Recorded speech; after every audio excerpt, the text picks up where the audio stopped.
All right, well, hello and welcome to the Jerome Foundation's 2021 Film, Video, and Digital Production Grant Informational Webinar for New York City. I'm Lam Brill, I'm Program Officer with the Jerome Foundation, joined here with Program Director Eleanor Savage and Grants Administrator Andrea Brown, and our President, Ben Cameron. Our finance team, Lori Luan and Coretta Hendricks, are not here with us today, but you'll see a lovely picture of them. Do you see the images coming up? No? Okay. No. All right. Before we get started, I just want to acknowledge that the Jerome Foundation is located in St. Paul, Minnesota, on the traditional homelands of the Dakota people. We also acknowledge the broken treaties and displacement of our Indigenous communities and relations across the nation, including northern Minnesota, home of displaced Ojibwe tribes, and New York City, homeland of Lenape people.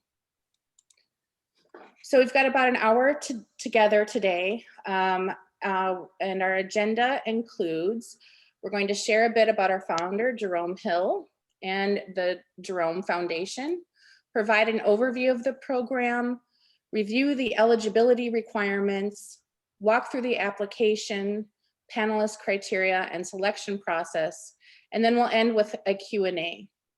Your audio is muted. To participate, you'll click on the Q&A box and type in your question. If you'd like to ask anonymously, you can check send anonymously before you ask your question. So the Jerome Foundation was established in 1964 by Jerome Hill, a filmmaker, composer, painter, and philanthropist. The foundation has been supporting artists, filmmakers, and arts organizations for 57 years. In Minnesota, Jerome, we've been supporting filmmakers, artists, and organizations in Minnesota and New York for 57 years. He was born and raised in Minnesota and then spent much of his entire his creative life in New York City.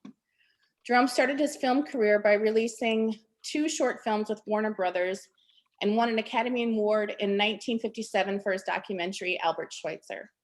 A few years later, he turned to experimental film. His works are in the collection at the Museum of Modern Art, and you can also view them on our website on the founder page. Ben has his Academy Award too. I can't see Ben right now. There he is. Yep, there's the award. The mission of the Jerome Foundation is to support the creation, development, and production of new works by early career artists, collectives, and ensembles in order to contribute to a dynamic and evolving culture. The values that guide our grant making are diversity, innovation, and risk, and humility. We consciously embrace diversity in the broadest sense, supporting a range of artists and filmmakers and organizations from diverse cultures, races, sexual identities, genders, generations, physical abilities, aesthetics, artistic disciplines, points of view, and missions. The value of innovation and risk springs from Jerome's experimental artistic drive. We're interested in artists who explore and challenge the conventional artistic forms. And last but not least, humility. We believe that you, artists and filmmakers and organizations, are the best authorities to define your needs and challenges. We want our grant making to be responsive to all of you. And we want to support like-minded artists and arts organizations and filmmakers who embrace their roles as part of a larger community of artists and citizens and consciously work with a sense of purpose, whether aesthetic, social, or both. Eleanor is going to take it away and go over a program overview. Yeah, sorry, we're just having a quick technical issue with the PowerPoint, so I'm going to restart and get us back up again. Is this my cue to sing?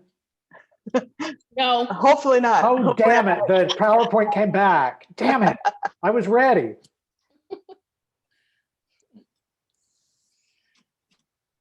Eleanor, you're muted. Okay, now I'm not. So over the last 3 rounds of this program in New York, we've had 747 applications, and we've awarded 42 grants. So that's about a 5.3% success rate for the program. We are providing multiple ways to take in all the information about the programs. We have it on our website. We have downloadable PDFs with the information. We have this great information session. And we're going to present the information today in the same order that you'll find it on the website, starting on the New York City Film, Video, and Digital Production page. You will see the steps to apply at the top of the page, along with links to download the information. So if you want to follow along, that's how you do it. So to help with the navigation of the application process and to make sure that you have all the information you need before you apply, we've tried to organize things into 5 steps. Step 1 is an overview of the production program, including the timeline, what grant funds can be used for, and the process for applying. Step 2 is the eligibility questionnaire. And we ask everyone interested in applying to go through these questions carefully. We know how much time it takes to do an application, and we want to avoid anyone applying who's not eligible. There are eligibility questions for those applying individually, as well as those applying as members of a co-directing team. Step 3 gives you a preview of the questions that will be asked in the application and gives you information about the criteria the panelists will use to assess your application, along with information on the selection process. Step 4 has your frequently asked questions that we ask you to take a look at for further information. And step 5 is to complete the online application in Submittable. So I know this is a lot of information and ground to cover. Let's dive in.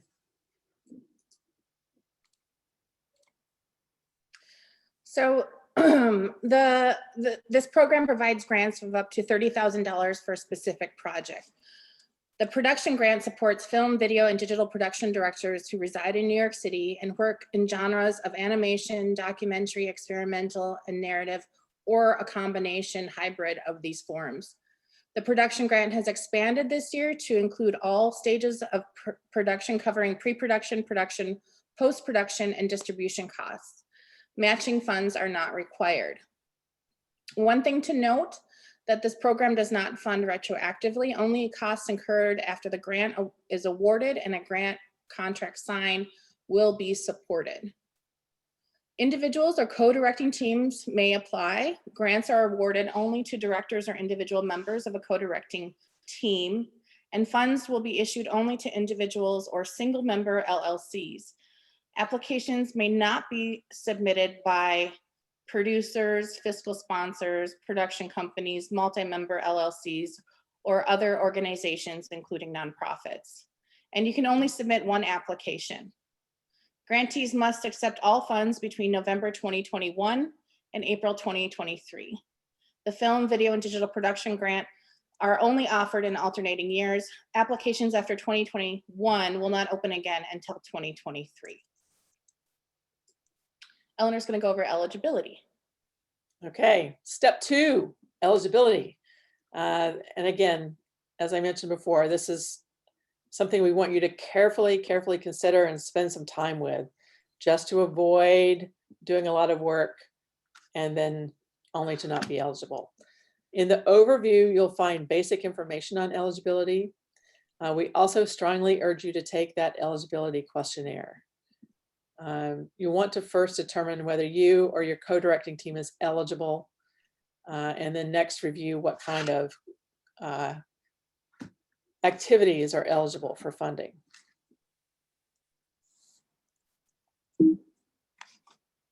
For information on how we define early career, because our focus is on early career directors, the parameters are in the eligibility questionnaire, and we are going to cover some of those here, but for a deeper dive, look at that questionnaire.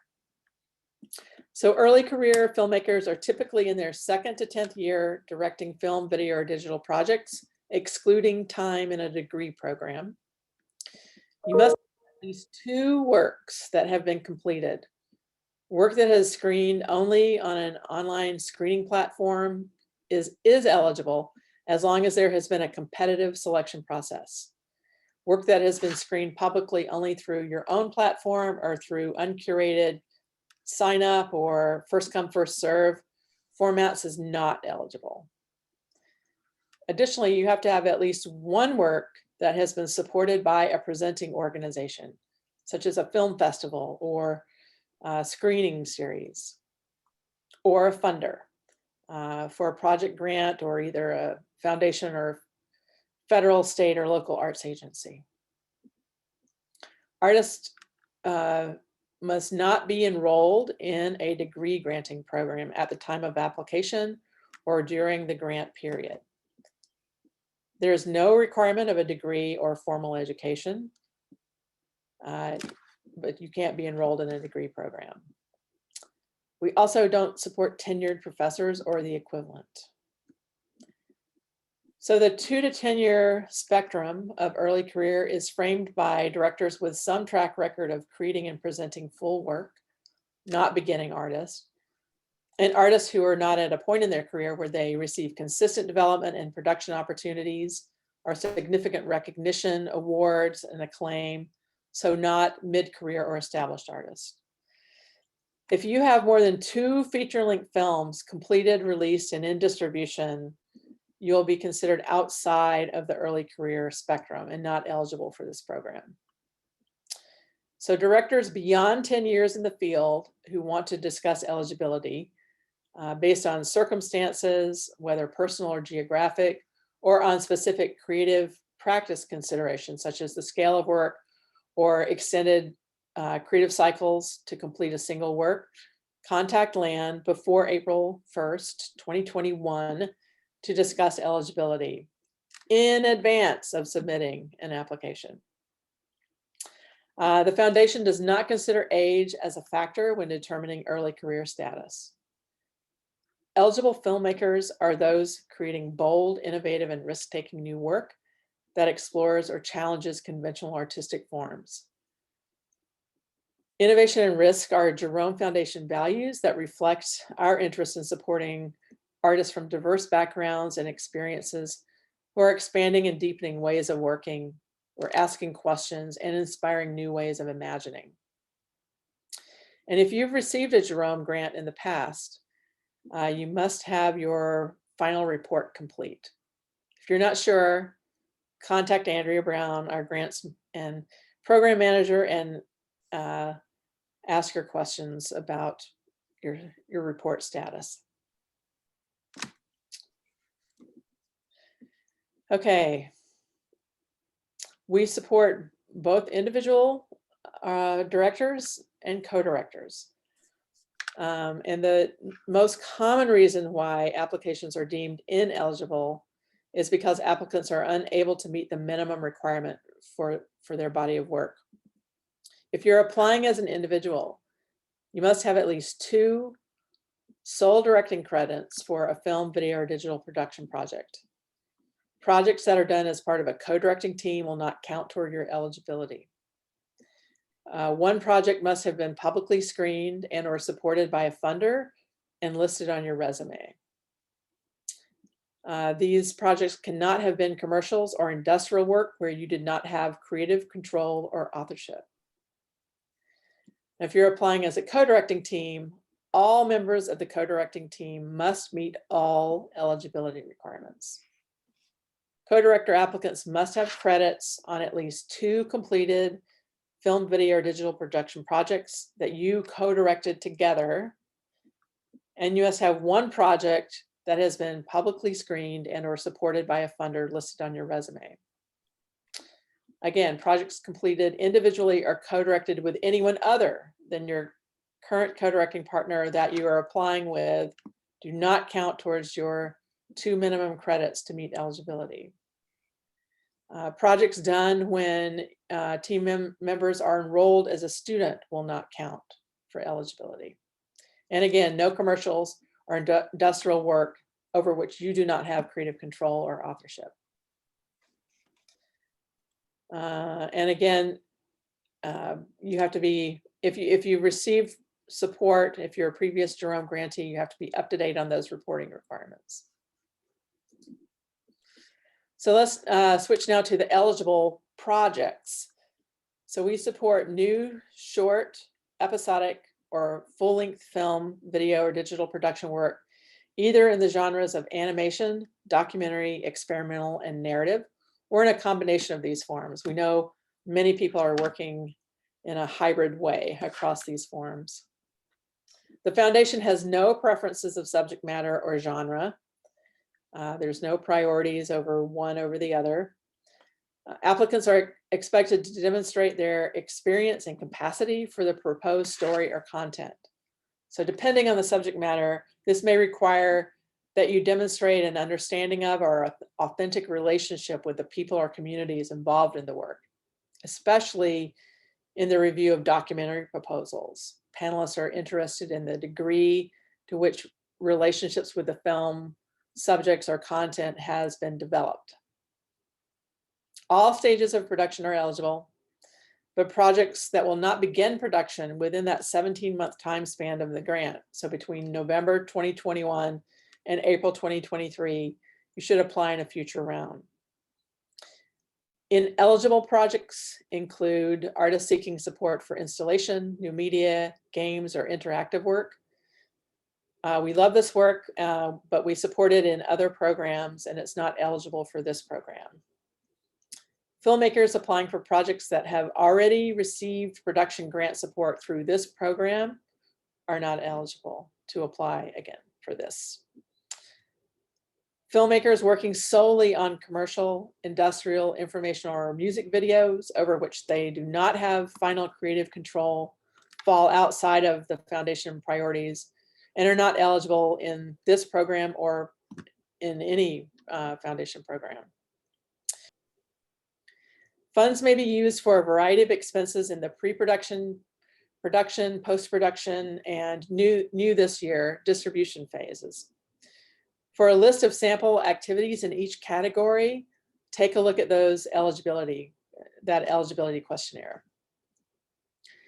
Funds may not be used for study and degree granting programs or for commercial or promotional productions.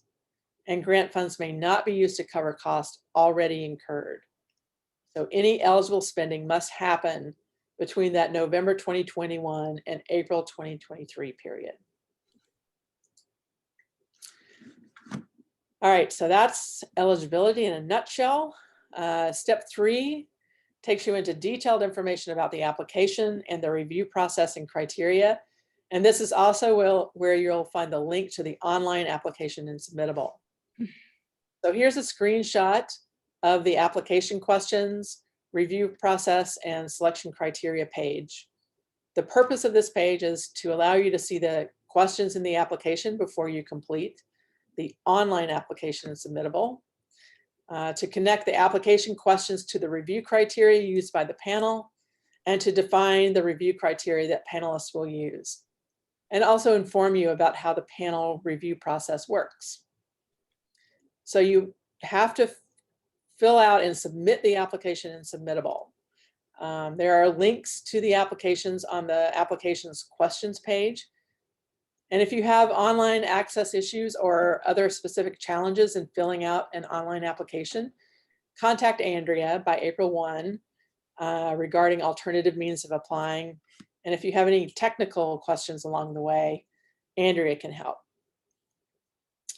Application materials include work samples accompanied by additional contextual and factual information, responses to questions, a resume or CV, and a budget.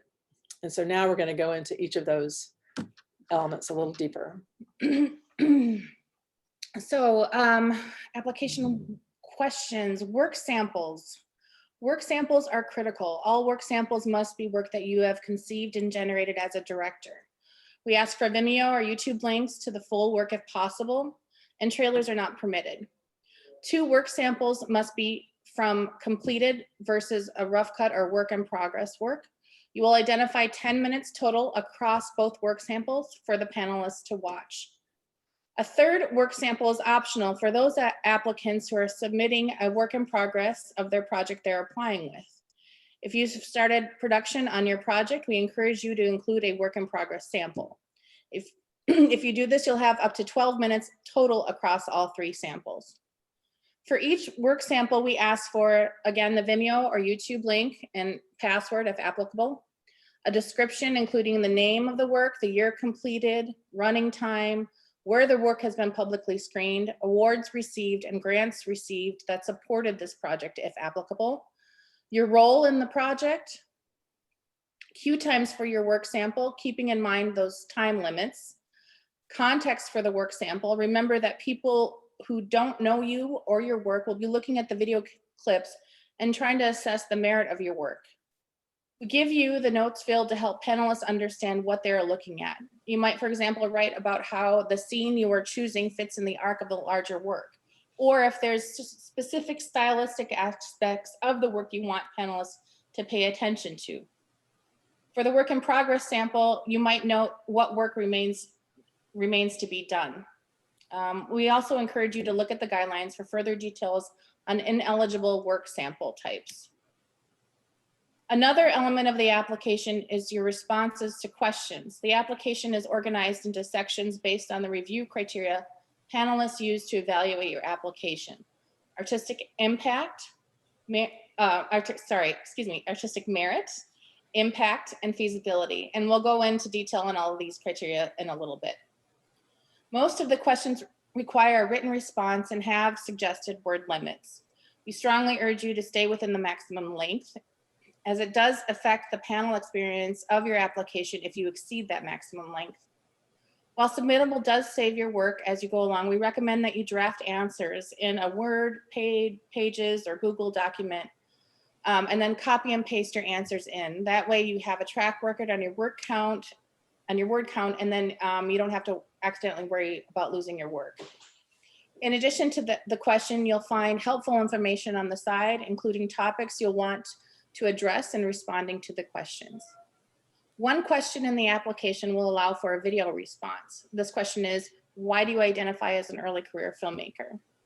For your video response, please do not create an artistic video that attempts to artistically answer the questions or attempts to squeeze in more work samples. And there's no need for a high production value. We're just looking for clean audio and video recording, and you can even use your phone for that. So next is a resume. So we'll go into detail on the resume, as this is one of the critical pieces of the application. And often applicants get their resume wrong. Resumes should be current and complete. Bios are not acceptable. We've included a link to a sample resume in the guidelines to help you see what information is critical and how you can organize your resume. You'll want to make sure that your resume separates your director credits from other crew credits, such as editor, director of photography, animator, actor, that it includes any post-secondary education and provides dates, running times, and your roles on each project. For co-directing teams, we'll ask you to upload individual resumes for each co-director and an additional composite or team resume to demonstrate your experience as a team and clearly establish your eligibility. In this version of the resume, you will only include films that you have co-directed with members of the applying team. Staff will rely entirely on the resume and will not do additional research to determine your credits and roles. Budget. So the next step is budget. So you will also provide a budget. We provide a sample template to give you an idea of the level of detail we're looking for and how to organize it.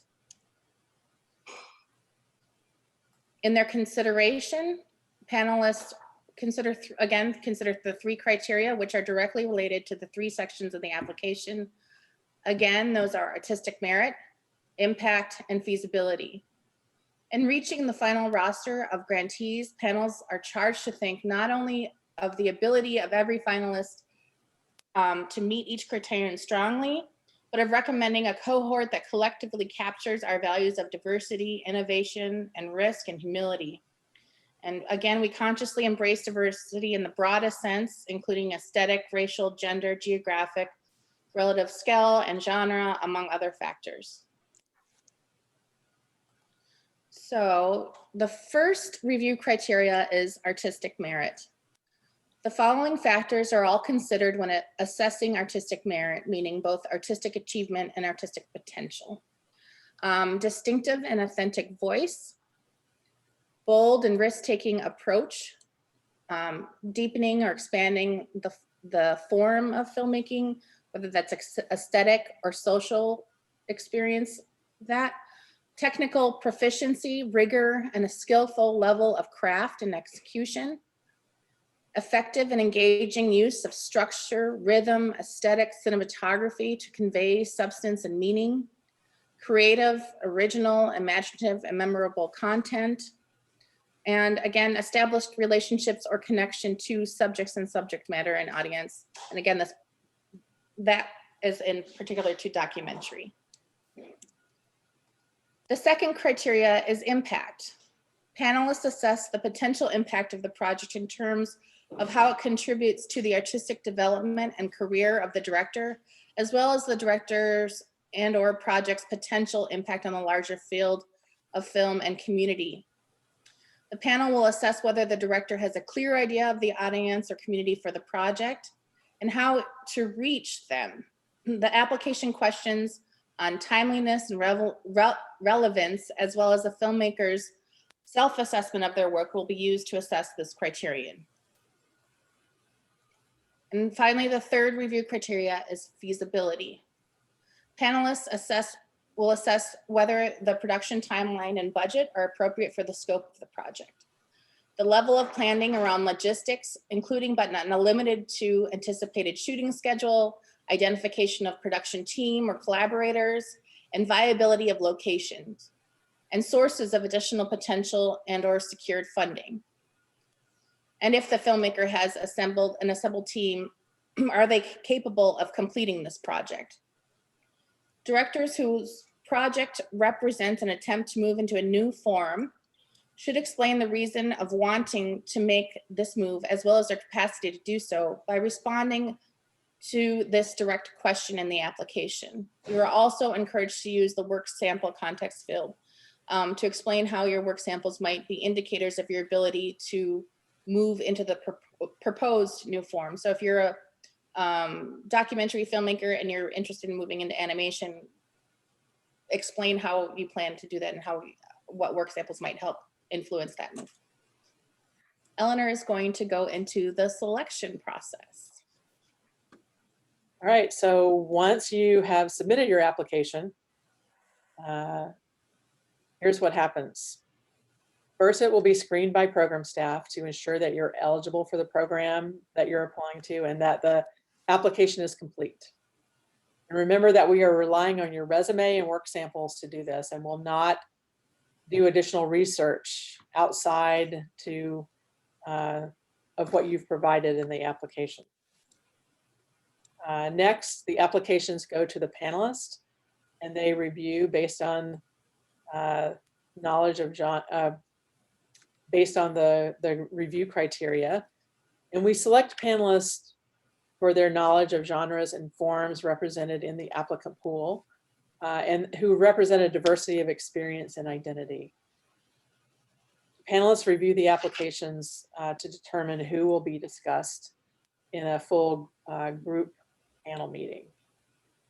So when they come together, they will take a look at and discuss all of the finalists, and then recommend a slate of grantees and alternates that capture the diversity and energy of the field to the Jerome Foundation Board. The Jerome Foundation Board authorizes the panel's recommendation. And then you'll know whether or not you've got a grant by October 15th, 2021.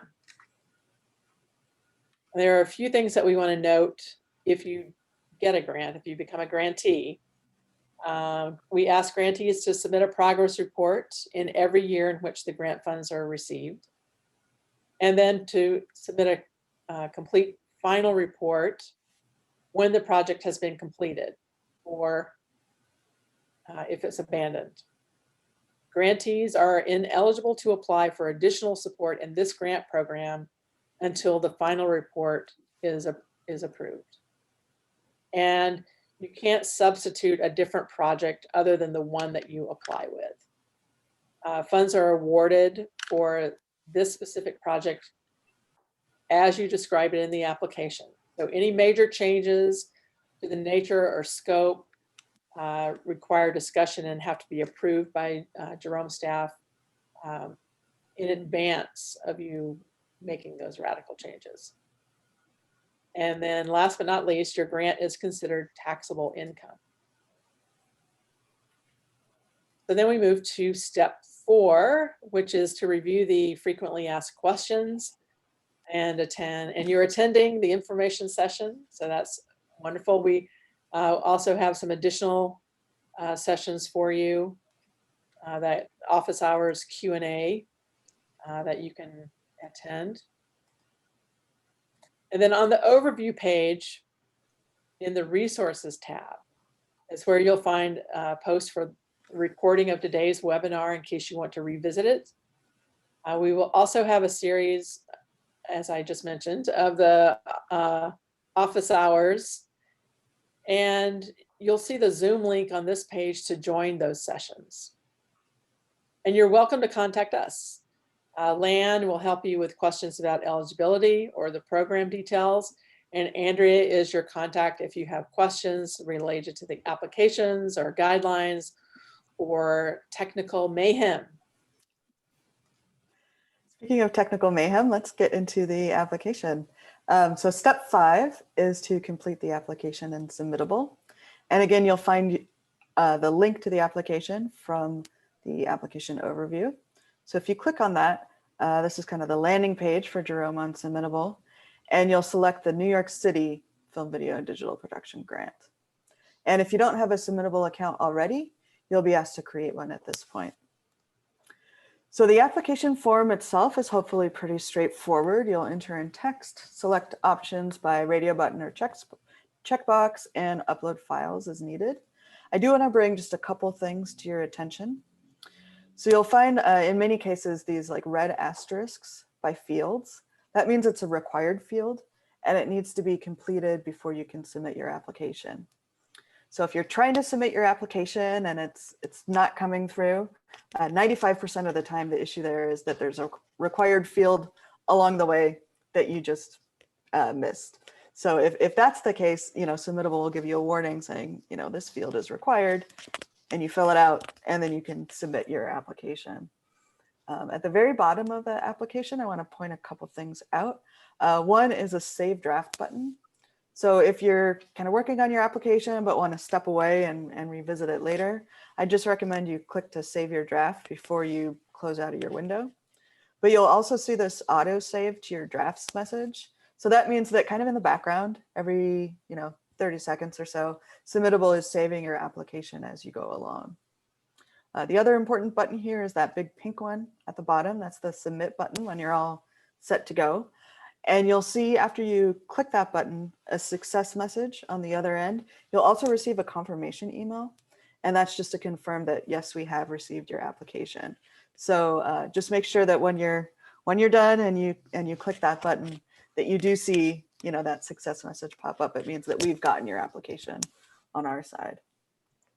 And one thing to note is, again, I'm available if you have any questions or hiccups as you go along and are working in Submittable. So just a reminder that applications are due Wednesday, April 21st, and that's by 5 p.m. Eastern time. Late applications will not be accepted and incomplete applications will not be considered. Once applications are submitted, they may not be edited or updated. And in order to troubleshoot any potential issues that may come up, whether that's an internet outage or a really slow upload time, anything like that, please do try to submit your application in advance of that 5 p.m. deadline. You'll then hear from us to let you know whether you are a grantee or if your application has been declined no later than October 15th of 2021. We'll also be in touch if there are issues with your application related to accessing your work samples.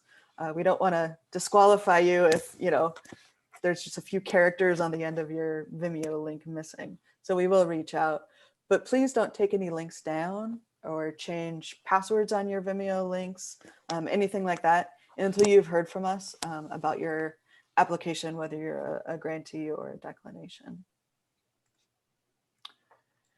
And with that, we're to the Q&A portion. I know we've gotten a bunch of questions in, so I'm going to go ahead and start reading those that we've gotten in. And just a reminder to submit your question, click on the Q&A. And if you want to send it anonymously, you can mark that checkbox there. So as we get into it, I think the bulk of our first questions, at least, are going to be regarding eligibility. So one is, how do you define consistent development and production opportunities and significant awards and acclaim? Is this a case-by-case thing? How do we define? Well, that's why your resume is important. So that's how we assess eligibility. Or you can schedule a phone call with me and we can go over your resume and discuss the type of awards and acclaim that you may have and determine your eligibility from there. But basically, we're looking at, do you have a number of Emmys as a director? Do you have an Academy Award? Do you have a MacArthur? Something that might push you into a mid-career phase. And that's what we're looking at. Well, and we, as we said, if you have 2 completed full-length works with a running time of 50 minutes or beyond, as a general rule, then you would not be eligible.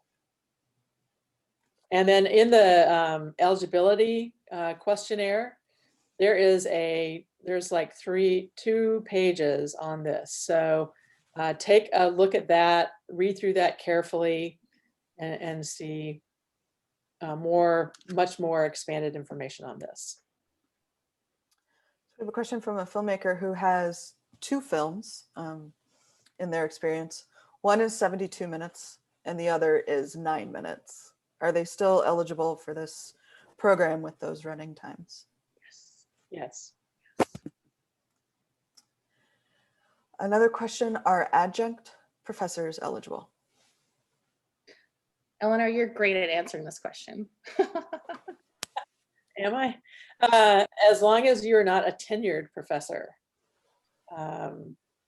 So in most cases, adjunct professors are not tenured and are not considered the equivalent of a tenured professor, but it's about whether or not you're tenured. And another question, if you can relate to maybe how this affects eligibility and also in work samples, what about student films that were publicly screened and went to film festivals? That cannot be used as a work sample. Only work created outside of a student and degree granting program can be used as a work sample. And also a film created during your student years can't be used to establish your eligibility either. Correct. Can you maybe clarify, expand, give a little texture to what you consider to be a film and video project? Those working in the forms of animation, narrative, documentary, and experimental, working in short form and long form. Go ahead, Ellen. And episodic. And episodic. And I do have another question here that's specific to episodic. Do you support episodic work? For example, a series of interrelated animated shorts that are purposely divided into standalone chapters. Ooh. We do support episodic work. For the work samples you want to submit, with your 2 work samples, you want to submit just one of those. You can't submit 2 work samples from the same episodic work, if that makes sense. And the reason is because the panels want to see a range of work. So they want to see more than work from just one project, even if it's episodic. And can we touch on eligibility for non-US citizens for this program? We don't require citizenship, but we do require residency and a social security number or an ITIN number for tax purposes. So Residency is the 5 boroughs of New York New York City. City, yes. And another question on eligibility. For artists that are working in the experimental realm that may span the use of film in installation, gallery, or theatrical contexts with live performance, are there possibilities for eligibility? So say if previous multidisciplinary work, which involves video, has been funded by institutions outside of the film festival circuit, would this suffice as eligible in the work sample portion, and maybe also to establish eligibility?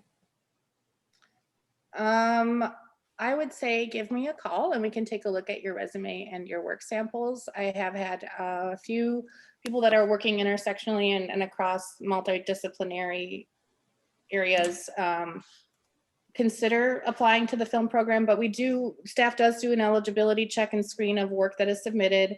And also sometimes, because our panel is constructed of people that work specifically in the world of film, your work may not be appreciated as much as if it were to be in one of our other programs, if you're a visual artist or installation-based artist. Also, the work sample does need to be film, video, or digital work. So if you are doing multidisciplinary work and you have a sample that is documentation of performative work, that would not be eligible. I have a question here. I know that you are saying you are accepting projects at all stages. I have a rough cut of my feature length doc. Is it useful to watch a teaser or a scene select if I'm that far into the process, kind of as my work in progress sample? No teasers or trailers for the work in progress sample. The panelists prefer to see real-time selections. So we highly recommend submitting that, and we ask you to submit that. And you can find more information and details about that in the application questions. There's a very detailed kind of addressing of what's eligible there. So at the just a clarification, at the beginning, you said that people can be in any stage of production, pre, pro, post. But then for eligibility, it said production has to start November 2021. Can you clarify if it matters when production is happening for this program? Yes, those applicants and applications that come in where you're in post at the time of application are going to be less of a priority for our panelists. They'll question, will you be completed with all of your work by the end of this year? And if so, what would the funds be used for? So consider that. And then I guess, I don't know, Eleanor, what other things? What we mean is that it has to start, you have to start production between the beginning of the grant period and the end of the grant period. So we do support all stages of production, but if you're not going to do any production on it during this grant period, then we recommend that you wait and apply in a future round. So you have to be kind of actively working on the project. Ben? Yeah, and just to make sure and you guys can correct me if I'm wrong, it's not that necessarily the project must be in production at some point between the November date of 2021 and 18 months later. So it's about, you might have started the production in September, and that's okay. So it doesn't have to start after November 1st, but just remember, you cannot use our money to support any costs that have been incurred before it is a grant. So anything you've done in September and October before you get the grant in November, you can't draw our money down from. So that, just making sure that people aren't confused about the potential start date. It's just you need to be in production in that 18-month window. And if you're not, we hope you'll come back the next round when you would be in production during the subsequent 18 to 2-year arc. Does that make sense? Yeah. Okay. A question for the project you want to use the grant for. Can you submit a screenplay of it? Yes, there is. If you're working in narrative, you can submit. We have a space where you can upload up to 10 pages of a screenplay, or 10 pages of your screenplay. Can a nonprofit organization apply on behalf of a director or work with a director on the application? Nope. No, this is an individual artist or for co-directors applying.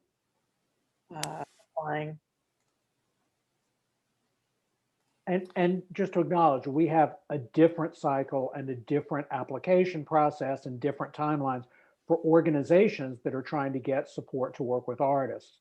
That's just a whole different thing. This is a program specifically to support directly individual artists. So, do you have a list of past grantees on your website? And what is the general cycle average of accepted narrative features? Yes, we do have a list of past grantees on our website, so I would definitely take a look at that, both in Minnesota and New York. And as far as what is the general cycle average, I guess I need a little clarification on what exact, like this. The number of narrative features that are supported, and maybe Andrea. Yeah, so just kind of broadly speaking, if we were to look at the last kind of 3 rounds of grants, we would have about a little over a third being documentary films, a little over a third being narrative films, and then animation and experimental, kind of between the both of them, taking up that remaining third or so. So that's kind of broad swath, the general breakdown, but we do have on our website information about both the most recent round of grantees, and you can look at our whole database going way back to see all the projects that we've funded. And go ahead, Elaine. oh, I was just going to say, and that that breakdown usually represents the applicant pool as well.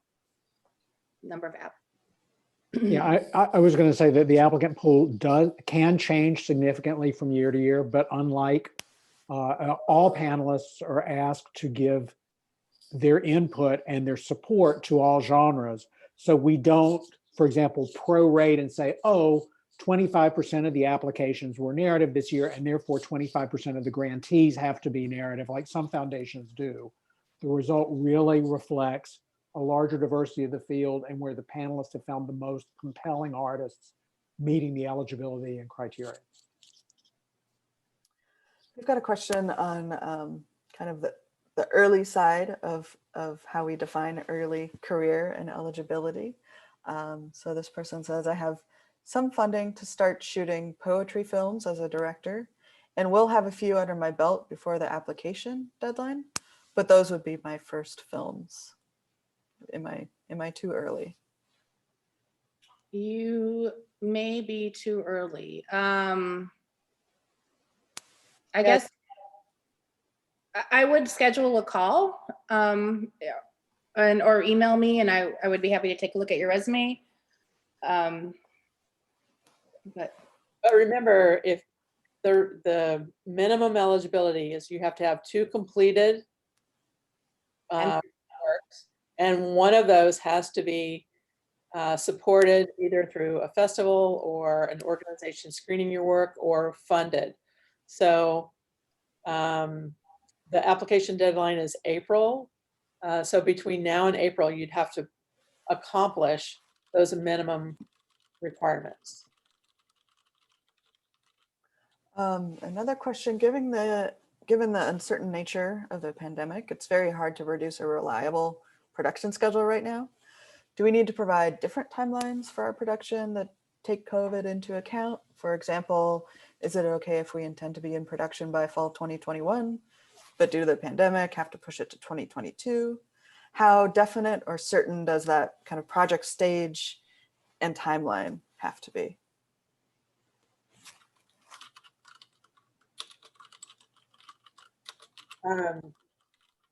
There's, even without COVID, there's always variability and change in timelines and things like that. And we try to be flexible and supportive of the way things are. And we are especially aware and sensitive to the way that COVID is impacting everyone. So, you know, we ask you to give it your best guess for now and understand if there are changes.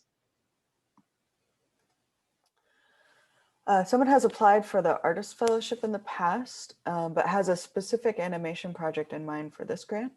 Is there a different selection process from the fellowship? And would you still recommend applying for this program? Yes, as long as you meet eligibility, you can apply for this program. The selection process is slightly different. We do assemble panels to review applications, and there is an eligibility screen by staff. But the step-by-steps that we shared in the webinar basically go over the process where the applications are brought in, reviewed, and then given to the panel. And I would just say that the real nature of the programs is significantly different. This project is helping you get a project done. You want to make a film, you want to make a video. This is support to help you get that made and delivered. The fellowship program is a different kind of flexible mechanism that's really investing in the artist's voice and future and prioritizing whatever the artist has said they need most, which might include making a particular work, but it could also include travel and study and developing new artistic skills and working on all sorts of things that are not directly tied to a project like this grant is.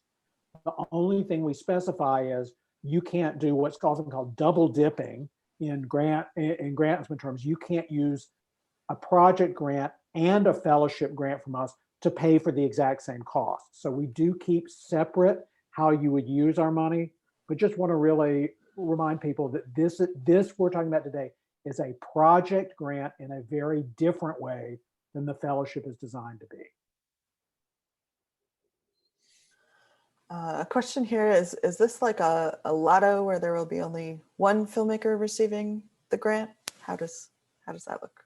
No, there'll be multiple filmmakers receiving the grant. We had close to 200 applications come in the last round, and then 12 recipients, I can't say that word today, 12 filmmakers from New York funded. I know we're reaching the end of our time together, but we have about 6 more questions I think we can get through. And if you have anything and want to stick on the line, feel free to submit your question right now. So a couple questions kind of related to form and genre.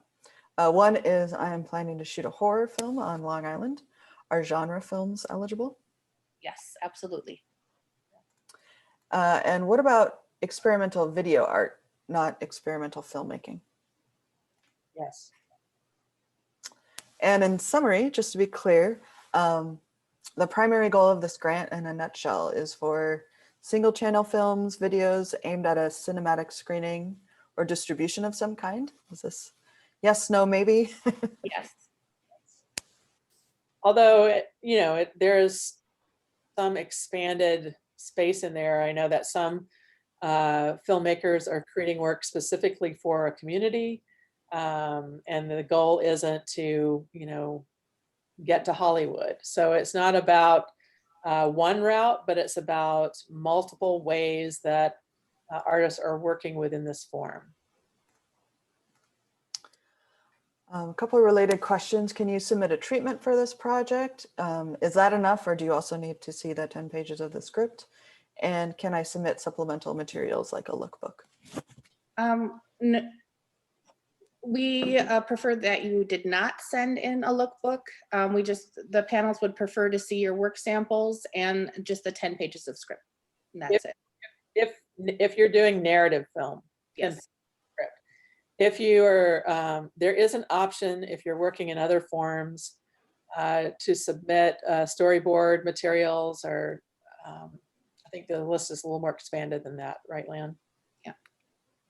And it's also worth saying that we understand some filmmakers work without a script and work in an improvised form. And if that is the case, there's an additional question about your method that you'd be asked to provide in lieu of a script if you're working in improvisational film, for example. Is the granted amount different for shorts versus features? Should shorts ask for less money than the full grant amount of 30,000? No. Just based on your budget and authentically what you need to create the work. So there are shorts or full length or episodic. It's just about kind of what you are looking for funding for within the project. Are the panelists different every year? If we've already been declined once before with a project, do we have a shot at applying again? Yes. The panels are different every year. If you've been declined before and you're reapplying with the same project, feel free to contact me and I can provide and discuss your application. And yeah, so you can definitely reapply again. This is the last one on our queue right now. For work sample eligibility, I'm applying as a solo director, but my most recent and best quality work samples are credited as co-director. These co-directorships were for economic, not artistic reasons. Could I still apply? No. Well, the work samples that you submit and your eligibility on your resume have to be, you have to be an individual filmmaker and not a co-director. The background of the question is, do you have enough work as a solo director before those two recent co-directing credits to now apply as an individual? So have you completed two others? Lan's right. Unfortunately, you can't use those co-directed recent films either for your eligibility or for your work samples. So the real question is, do you have enough solo work to warrant your application? Eleanor, is that what you were going to say, or something else? Yeah. One more. Do I want to design my budget solely for the total amount of the grant? Depends on your budget. Let's see, do I want to design my budget? Well, usually, I mean, I would say that, we have people come in where we're, they may ask for 30,000, but it may be 30,000 of a, $1 million budget or a $60,000 budget where we're not, the full funding amount. We also have folks come in with smaller budget projects where, the full budget may be $20,000. And so that's what they come in and ask us for. We want to see your budget, in fact. what is your budget for the project? It doesn't need to be calibrated to your ask of us. And if the full budget is more than 30,000, then we want to see that and know how you would focus the funding that you're requesting. I mean, ultimately, if you put yourself in a panelist chair, they want to know how big, what's the scale of the entire thing? Is it feasible that they're going to be able to get all the resources to do it at that scale? And how will they use the Jerome money?